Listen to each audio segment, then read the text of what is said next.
আসসালামু আলাইকুম ওয়া রাহমাতুল্লাহ।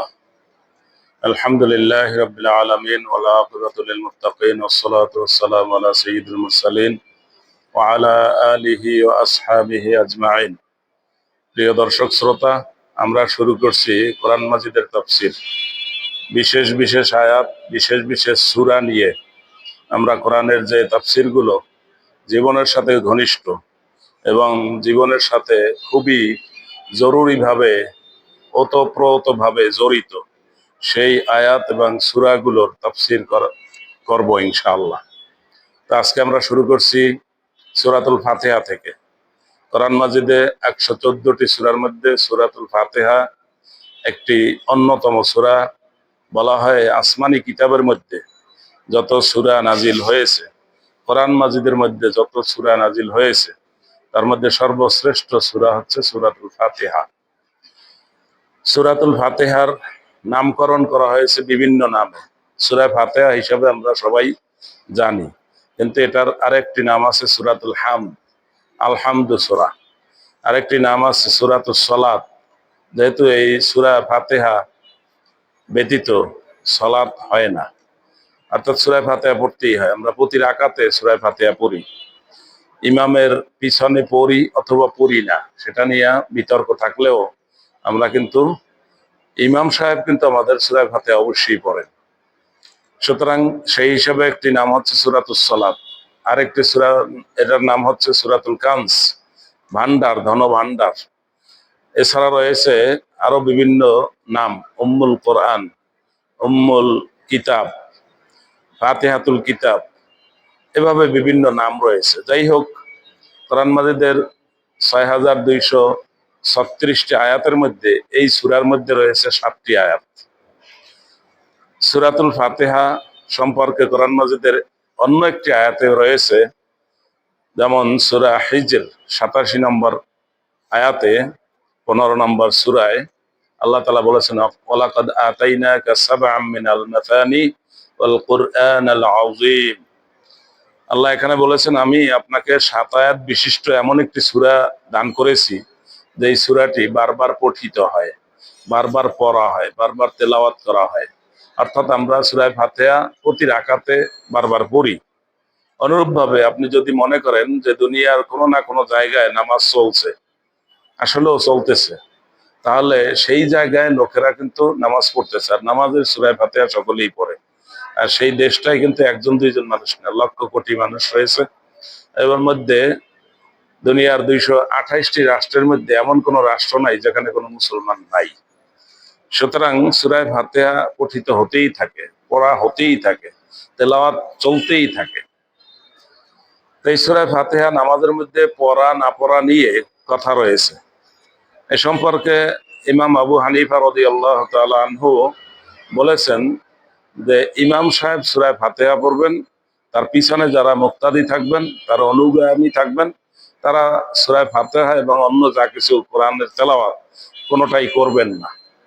তিনি বলেছেন, এই দলিলের ভিত্তিতে আল্লাহ তাআলা বলেছেন, আইযা কুরিয়াল কুরআনু ফাসতামিউ লাহু ওয়া আনসিতু লাআল্লাকুম তুরহামুন। এই আয়াতের মধ্যে আল্লাহ তাআলা বলছেন, যখন কোরআন তেলাওয়াত করা হয় তখন তোমরা মনোযোগ দিয়ে শোনো। উদাসীন ভাবে শোনার কথা বলেন নাই, বলছেন ফাসতামিউ লাহু, মনোযোগ দিয়ে শোনো। এরপরে আবার বলছেন ওয়া আনসিতু, তোমরা চুপ থাকো। তাহলে এখানে দুইটা বিষয় আছে, একটা হলো মনোযোগ দিয়ে শুনতে হবে, আর একটা হলো শুনতে যদি তার সমস্যা হয়, ইমামের আওয়াজ যদি তিনি না পান, তাহলে তিনি কি নিজে তেলাওয়াত করবেন নাকি নিজে অন্য আওয়াজ করবেন, নয়েজ করবেন? না, আল্লাহ বলছেন তুমি শুনতে না পাইলেও তুমি চুপ থাকো, এতে তোমাদের প্রতি আল্লাহ দয়া করবেন, লাআল্লাকুম তুরহামুন। এই দলিলের ভিত্তিতে এবং অন্যান্য দলিলের ভিত্তিতে ইমাম আবু হানিফা রাদিয়াল্লাহু আনহু ইমামের পিছনে মুক্তাদিকে সূরা ফাতিহা পড়তে নিষেধ করেছেন, বারণ করেছেন। তবে ইমাম সাহেব কিন্তু পড়বেন, অবশ্যই পড়বেন। জাহরি কেরাতেও পড়বেন আর সিররি কেরাতেও পড়বেন। যেই নামাজে জোরে তেলাওয়াত করতে হয় সেখানেও পড়বেন, যে নামাজে চুপে পড়তে হয়, যেমন জোহর আসর নামাজে, সেখানেও ইমাম সাহেব কিন্তু সূরা ফাতিহা পড়বেন। ঠিক তার বিপরীতে ইমাম মুহাম্মদ ইবনে ইদ্রিস আশ-শাফিঈ তিনি বলেছেন, এই দলিলের ভিত্তিতে যে লা সালাতা লিমান লাম ইয়াকরা বিফাতিহাতিল কিতাব, লা সালাতা লিমান লাম ইয়াকরা বিফাতিহাতিল কিতাব, মান লাম ইয়াকরা বিফাতিহাতিল কিতাব ফাসালাতুহা খিদাস। বিভিন্ন আয়াত, বিভিন্ন শব্দে এই হাদিসটি এসেছে, আরো অনেক শব্দে এসেছে।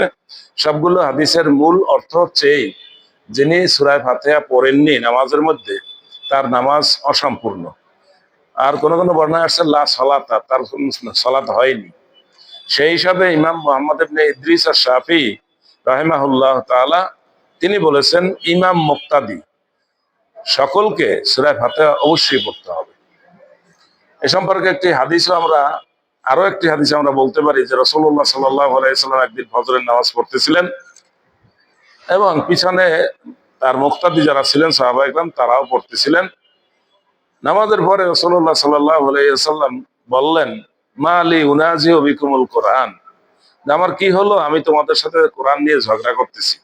আচ্ছা, তোমরা আমার পিছনে কারা কারা তেলাওয়াত করো? তিনি জিজ্ঞাসা করলেন যে কারা কারা সূরা ফাতিহা পড়ো? তখন কেউ কেউ বললেন যে আমরা সূরা ফাতিহা পড়ি। এরপর তিনি বললেন যে হ্যাঁ, তোমরা সূরা ফাতিহা পড়বে, অন্য কিছু পড়বে না, পরের যে কেরাত সেটা পড়বে না। এই সমস্ত দলিলের ভিত্তিতে ইমাম মুহাম্মদ ইবনে ইদ্রিস আশ-শাফিঈ বলেছেন, ইমাম মুক্তাদি সকলকে প্রতি রাকাতে সূরা ফাতিহা পড়তেই হবে। সূরা ফাতিহা না পড়লে নামাজ নাই, সূরা ফাতিহা না পড়লে তার নামাজ অসম্পূর্ণ, খিদাস। এই দুই মতের মাঝামাঝি ইমাম মালিক ইবনে আনাস রাহিমাহুল্লাহ তাআলা তিনি বলেছেন মধ্যম পন্থা। যেহেতু ইমাম আবু হানিফা রাদিয়াল্লাহু তাআলা আনহু বলেছেন সূরা ফাতিহা পড়া যাবে না ইমামের পিছনে, আর ইমাম মুহাম্মদ ইবনে ইদ্রিস আশ-শাফিঈ বলেছেন অবশ্যই পড়তে হবে, সেহেতু মধ্যম একটা পথ বের করা আমাদের জন্য খুবই জরুরি।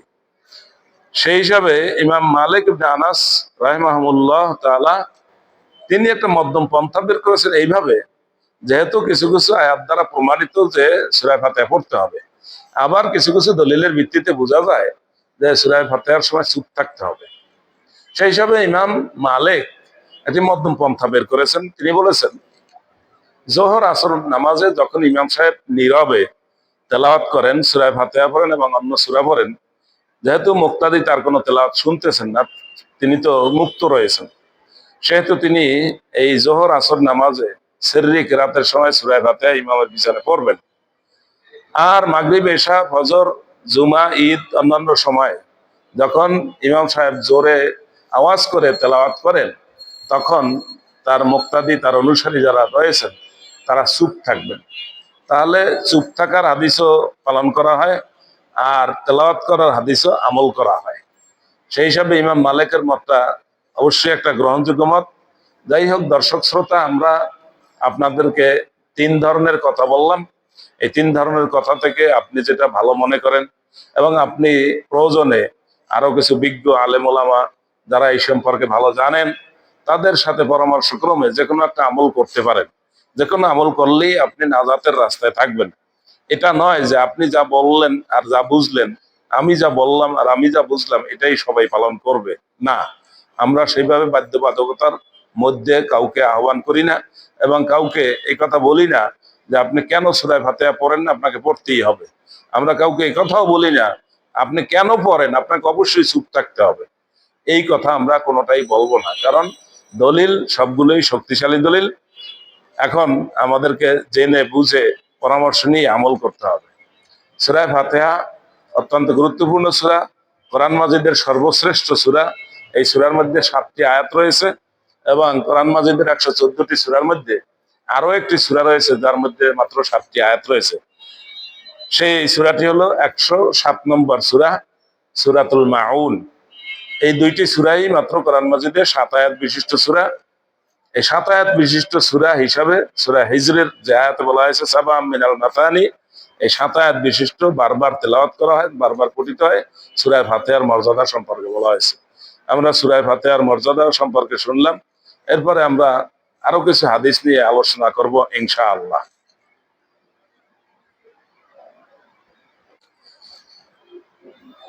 আলহামদুলিল্লাহ রাব্বিল আলামিন ওয়াল আকিবাতু লিল মুত্তাকিন ওয়াস সালাতু ওয়াস সালামু আলা সাইয়্যিদিল মুরসালিন ওয়া আলা আলিহি ওয়া আসহাবিহি আজমাইন। প্রিয় দর্শক শ্রোতা, আমরা শুনছিলাম সূরা ফাতিহা সম্পর্কিত কথাবার্তা। সূরা ফাতিহা কোরআন মাজিদের 114টি সূরার মধ্যে 7 আয়াত বিশিষ্ট সর্বশ্রেষ্ঠ সূরা। বলা হয় থাকে কোরআন মাজিদ নয়, আসমানি যত কিতাব রয়েছে সেই কিতাবের মধ্যে সর্বশ্রেষ্ঠ সূরা হচ্ছে সূরাতুল ফাতিহা।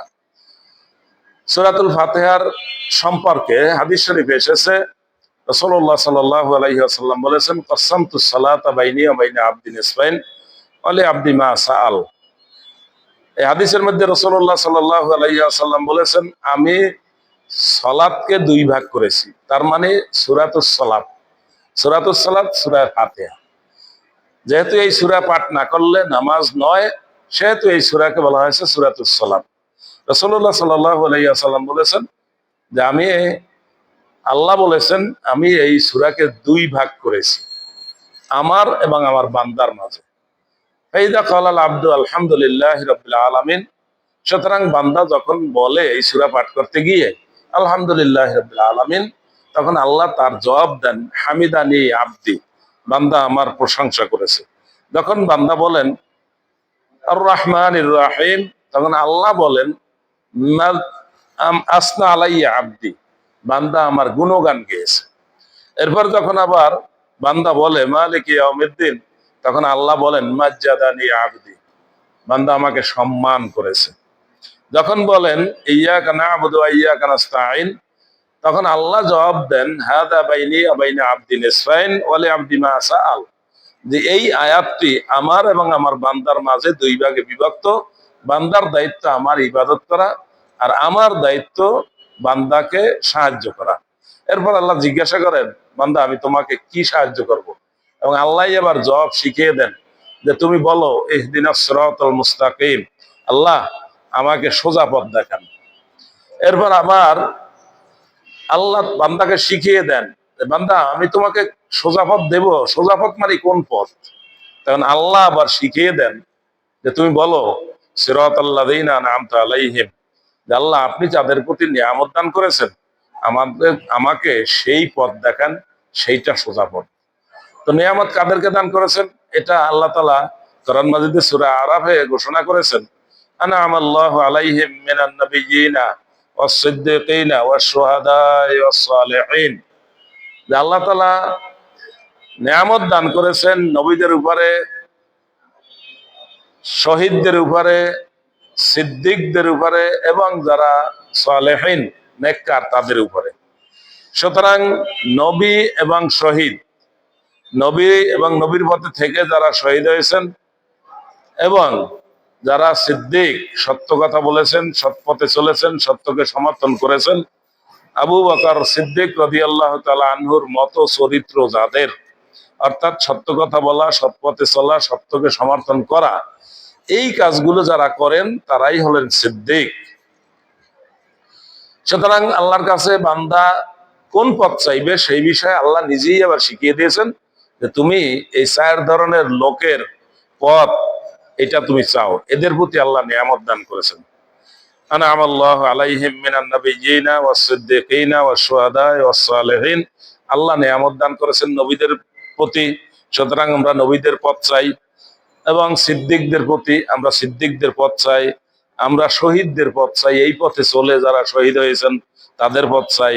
সর্বশেষ আমরা চাই নবীদের পথে, সিদ্দিকের পথে, শহীদদের পথে যারা চলেন তাদের মতো যারা চলেন তারা হলেন নেককার, তারা হলেন পুণ্যবান। এই পুণ্যবান লোকদের পথ আমরা আল্লাহ আপনার কাছে চাই, আপনি আমাদেরকে সেই নিয়ামতের পথটা দেখান। এরপর আল্লাহ আরো শিখিয়ে দেন তোমার আর কোনো কথা আছে? তখন আল্লাহ আবার শিখিয়ে দেন যে আল্লাহ আমরা ওই পথ 2টা চাই না, গায়রিল মাগদুবি আলাইহিম, যাদের প্রতি তোমার গজব পড়েছে, যাদের প্রতি তোমার অভিশাপ, সেই পথ আমরা চাই না, ওয়ালাদ-দাল্লিন, এবং যারা বিভ্রান্ত হয়েছে তাদের পথও আমরা চাই না।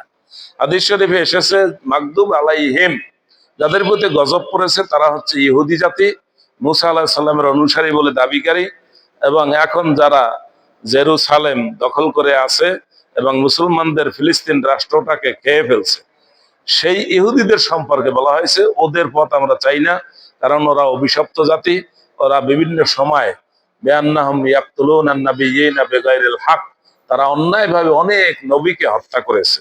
এরা অভিশপ্ত জাতি, এদের পথ আমরা চাই না। অনুরূপভাবে আল্লাহর কাছে আশ্রয় চাওয়া হয়েছে যে আল্লাহ আলাদ-দাল্লিন, ওই সমস্ত লোকদের পথ আমরা চাই না যারা বিভ্রান্ত হয়েছে। কারা বিভ্রান্ত হয়েছে? বিভ্রান্ত হয়েছে খ্রিস্টানরা। ঈসা আলাইহিস সালাম তাদেরকে বলে রাখছিলেন যে তোমরা আমার পরে একজন নবী আসবেন যার নাম হবে আহমদ, তার অনুসরণ করবে। ইয়াতি মিন বাদ ইসমুহু আহমদ, সূরা সফের মধ্যে আল্লাহ তাআলা বলেছেন আমার পরে একজন নবী আসবেন, সেই নবীর নাম হবে আহমদ, তোমরা তার অনুসরণ করবে। তো খুব কম লোকেরাই তার অনুসরণ করে আজকে মুসলমান হয়ে আছেন, আর বেশিরভাগ খ্রিস্টানরাই তাকে অনুসরণ করেনি, এবং সেই হিসাবে তারা বিভ্রান্ত। অবশ্য তারা মানুষের উপকারের জন্য অনেক কাজ করে, সেই হিসাবে তাদেরকে তুলনামূলক ইহুদিদের চাইতে ভালো বলা হয়েছে। যেমন সূরা আল মাইদার ৮২ নম্বর আয়াতে আল্লাহ বলছেন লাতাজিদান্না আশাদ্দান নাসি আদাওয়াতাল লিল্লাযিনা আমানুল ইয়াহুদা ওয়াল্লাযিনা আশরাকু। আল্লাহ তাআলা বলছেন সূরা মাইদার ১০৪ নম্বর আয়াতে যে মুসলমানদের সাথে চূড়ান্ত দুশ্মনী করে এমন লোক তুমি অবশ্যই অন্য কাউকে পাবে না, ইহুদি এবং মুশরিক ছাড়া। ইহুদি এবং মুশরিকরা মুসলমানদের সাথে চূড়ান্ত দুশ্মনী করে যে কোনো সময়। সেই হিসাবে খ্রিস্টান এবং ইহুদি এদের ব্যাপারে এই সূরা ফাতিহার শেষে আল্লাহর কাছে আশ্রয় চাইতে বলা হয়েছে যে আমরা এই অভিশপ্ত ইহুদি এবং বিভ্রান্ত খ্রিস্টানদের পথে আমরা চলতে চাই না, সে পথ আপনি আমাদেরকে দেখাবেন না।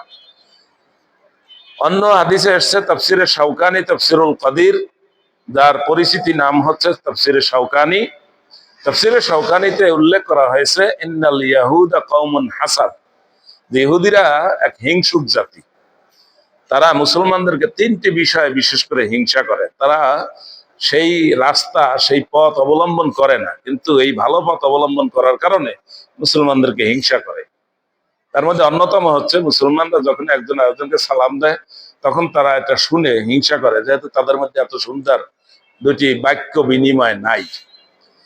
অনুরূপভাবে মুসলমানদের নামাজের কাতার যখন শুরু হয়ে যায়, সামনের কাতার যখন সুন্দরভাবে সোজা হয়ে যায়, আল্লাহর সামনে যখন আমির ফকির রাজা প্রজা সবাই এক সারিতে দাঁড়িয়ে যায়, এক আল্লাহর কাছে মাথা নত করে, এক আল্লাহকে উদ্দেশ্য করে কপাল মাটিতে রেখে সিজদা করে, তখন ইহুদিরা হিংসা করে যে ওদেরকে আল্লাহ তাআলা তার আদেশ পালন করতে বলেছেন, ওরা সুন্দরভাবে আল্লাহর আদেশ পালন করে এক কাতারে আমির ফকির সব সমানভাবে দাঁড়িয়ে আল্লাহকে সিজদা করে। এটা কত সুন্দর! আরে আমাদের এরকম একটা ব্যবস্থা নাই। ৩ নম্বর তাদের হিংসার বিষয় হচ্ছে যখন মুসলমানরা নামাজের মধ্যে সূরা ফাতিহা পড়ে এবং বলে গায়রিল মাগদুবি আলাইহিম ওয়ালাদ-দাল্লিন, তখন মুসলমানরা সমস্বরে সবাই বলে আমিন। ইমামও বলে আমিন, মুক্তাদি মুসল্লি তারাও বলে আমিন। সেই আমিন বলার ক্ষেত্রে ওরা মুসলমানদেরকে হিংসা করে।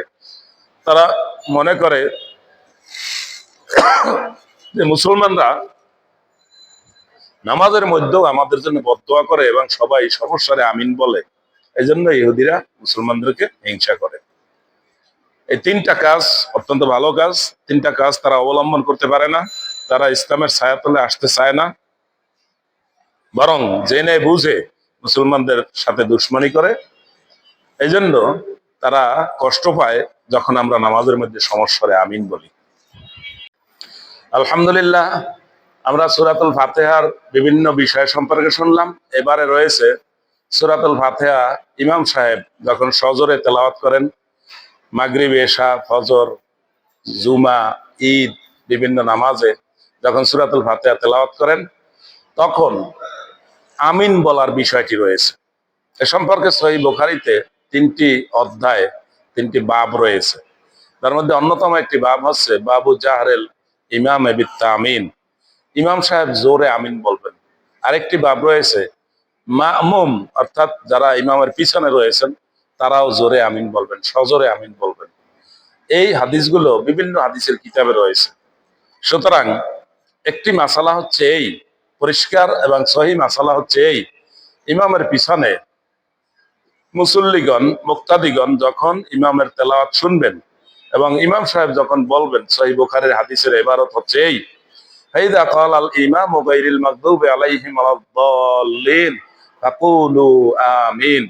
ইমাম সাহেব যখন বলবেন গায়রিল মাগদুবি আলাইহিম ওয়ালাদ-দাল্লিন, তখন তোমরা ইমামের পিছনে যারা রয়েছে নামাজে তোমরা সবাই আমিন বলো। তো ইমাম বুখারী বলছেন জোরে আমিন বলবে, আওয়াজ করে আমিন বলবে। তো আওয়াজ করে কেন বলবেন? ইমাম সাহেব তো গায়রিল মাগদুবি আলাইহিম ওয়ালাদ-দাল্লিন আওয়াজ করে বলতেছেন। তো আপনি মাগরিব, এশা, ফজর, জুমা, ঈদে ইমাম সাহেবের তেলাওয়াত শুনতেছেন, আপনি আমিন কখন বলবেন? যখন ইমাম সাহেব বলবেন গায়রিল মাগদুবি আলাইহিম ওয়ালাদ-দাল্লিন, আপনি যেহেতু শুনতেছেন, টু দি পয়েন্ট, ইমামের সাথে সাথে আপনি বলবেন আমিন। রাসূলুল্লাহ সাল্লাল্লাহু আলাইহি ওয়াসাল্লাম বলেছেন, ফামান ওয়াফাকা তা'মিনাহু তা'মিনাল মালায়েকা গুফিরা লাহু মা তাকাদ্দামা মিন যামবি। সুতরাং এই আমিন বলা, ইমামের সাথে যার আমিন ফেরেশতাদের সাথে মিলে যাবে, তাকে মাফ করে দেওয়া হবে। সুতরাং ইমামের পিছনে সহিহ মত হচ্ছে আপনি আওয়াজ করে আমিন বলবেন। হাদিস শরীফে এরকমও রয়েছে যে আমিন বলা, রাসূলুল্লাহ সাল্লাল্লাহু আলাইহি সাল্লামের পিছনে আমিনের আওয়াজ এমন হতো, ওয়াহতাজ্জালাহুল মাসাজিদ, মসজিদে প্রকম্পন সৃষ্টি হয়ে যেত, প্রকম্পিত হয়ে উঠতো আমিনে। এখনো আপনি হারামাইন আশ শরীফাইন, মক্কা আল মুকাররমা, আল মদিনা ওয়াল মুনাওয়ারা, আল মদিনা আল মুনাওয়ারা, এখানে যদি আপনি যান, দেখেন, অথবা এখন তো ভিডিওর মাধ্যমে আপনি দেখতে পারেন, সেখানে ইমাম সাহেব এবং মুসল্লিরা সবাই সজোরে আমিন বলেন এবং হারাম শরীফ, হারামাইন আর শরীফাইন দুইটাই কেঁপে ওঠে এই আমিন বলার মাধ্যমে। সুতরাং জোরে আওয়াজ করে মাগরিব, এশা, ফজর, জুমা, ঈদে আমিন বলবেন, এটাই সহিহ মত। তবে চুপে আমিন বলার কথাও অনেকে বলে থাকেন, তবে হাদিসের ইবারতটা কিন্তু সেইভাবে নয়। হাদিসে বলা হয়েছে রাসূলুল্লাহ সাল্লাল্লাহু আলাইহি ওয়াসাল্লাম আমিন বলতেন, আর আগের তেলাওয়াতের সাথে সামঞ্জস্য এইভাবে হতো, খাফাদা সাওতাহু, তিনি তার কণ্ঠ নিম্নগামী করতেন, নিচু করতেন।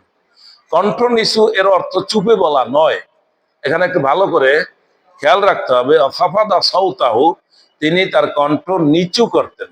নিচু করতেন এর অর্থ চুপে বলতেন এটা নয়, কারণ চুপে বলতে গেলে সে শব্দটা আসতো এভাবে, আসাররা সাওতাহু, তিনি তার কণ্ঠটাকে চুপে বলতেন। কিন্তু হাদিসের শব্দ আসাররা, ইসরার আসেনি, আসছে খফাদা সাওতা। খফাদা শব্দের অর্থ হচ্ছে নিচু করা, আল খাফদু অর্থ হচ্ছে নিচু করা। সুতরাং গায়রিল মাগদুবি আলাইহিম ওয়ালাদ-দাল্লিন আমিন, এটা একটু কণ্ঠ নিচু হয়েছে, এভাবে নিচু হতে পারে। সুতরাং আমরা আমিন সহি, সবচাইতে সহি মত হচ্ছে আপনি আমিন ইমামের সাথে আওয়াজ করে বলবেন, আর আরেকটি মত হচ্ছে আপনি একটু নিচু স্বরে বলবেন, কিন্তু নীরবে বলবেন। এ ধরনের হাদিস কোথাও আছে কিনা, যদি থেকে থাকে তাহলে সেটা আমরা দেখবো ইনশাআল্লাহ। আপনারা যারা দর্শক শ্রোতা, আপনারাও আমাদেরকে সহযোগিতা করবেন। আমরা সুন্দরভাবে সূরা ফাতিহা এবং আমিন এবং নামাজের মধ্যে, নামাজের বাইরে সূরা ফাতিহা সুন্দরভাবে তেলাওয়াত করি। এর আমল যেভাবে আমরা বলেছি সেভাবে আপনারা জেনে বুঝে পরীক্ষা নিরীক্ষা করে সুন্দর আমলটি করবেন, উত্তম আমলটি করবেন। মনে রাখতে হবে, দুইটা পদ্ধতি থাকলে, যেই পদ্ধতিটা সহি হাদিস দ্বারা, সহি কোরআনের বর্ণনা দ্বারা এবং সহি হাদিস দ্বারা যেটা বেশি তুলনামূলক ভালো, আমাদেরকে আসলে তুলনামূলক যেটা উত্তম সেটাই করা উচিত। আল্লাহ আমাদের তৌফিক দান করুন। হাদা মা ইনদি ওয়া লা ইলমা ইনদাল্লাহ, সুবহানাকা লা ইলমা লানা ইল্লা মা আল্লামতানা ইন্নাকা আনতাল আলিমুল হাকিম। সুবহানাকা আল্লাহুম্মা বিহামদিকা আশহাদু আল্লা ইলাহা ইল্লা আনতা আস্তাগফিরুকা ওয়া আতুবু ইলাইক। ওয়াসসালামু আলাইকুম ওয়া রাহমাতুল্লাহ।